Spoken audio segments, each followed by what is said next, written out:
జై భీమ్. భీమ్ వాయిస్కు స్వాగతం.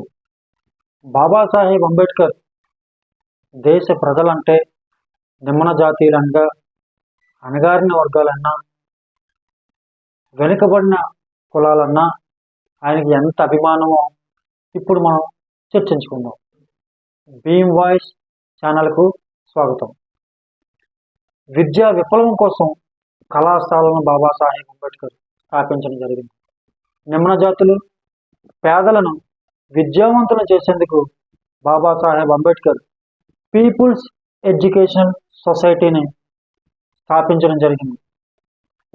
ఈ సొసైటీ ద్వారా సెప్టెంబర్ 13, 1946న స్థాపించినటువంటి ఈ పీపుల్స్ ఎడ్యుకేషనల్ సొసైటీ ఆ సంస్థ ద్వారా సిద్ధార్థ కళాశాలను ముంబైలో ఏర్పాటు చేయడం జరిగింది బాబాసాహెబ్ అంబేద్కర్. ఈ కళాశాలలో రెగ్యులర్ కోర్సుతో పాటు పేదలు పగలంతా పనిచేసి మిగతా ఖాళీ సమయంలో చదువుకునేందుకు వీలుగా పార్ట్ టైం కోర్సులను కూడా ప్రవేశపెట్టడం జరిగింది. అక్కడతో వదలలేదు.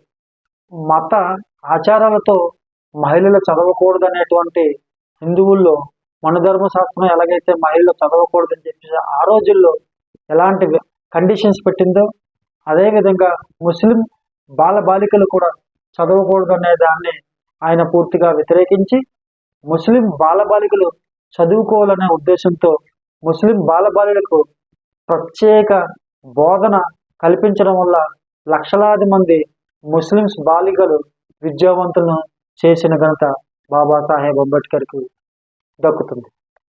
దీన్ని పీపుల్స్ ఎడ్యుకేషన్ సొసైటీ ద్వారా 1962 కల్లా 7 కాలేజీలు బాబాసాహెబ్ అంబేద్కర్ నెలకొల్పడంతో పాటు 15 పాఠశాలలు, అదేవిధంగా 30 హాస్టళ్ళు విజయవంతంగా నిర్వహించి విప్లవాత్మకమైనటువంటి విద్యా వ్యాప్తి కోసం ఎనలేని కృషి చేశారు బాబాసాహెబ్ అంబేద్కర్. కావున ఈ దేశంలో ఎస్సీలు, ఎస్టీలు, బీసీలు, ముస్లిమ్స్ అందరూ ఐకమత్యంతో ఉన్నప్పుడే బాబాసాహెబ్ అంబేద్కర్ యొక్క ఆశయ సాధనకు కృషి చేసిన వాళ్ళు అవుతారని ఈ సందర్భంగా భీమ్ వాయిస్ ఛానల్ ద్వారా తెలియజేసుకుంటున్నాం.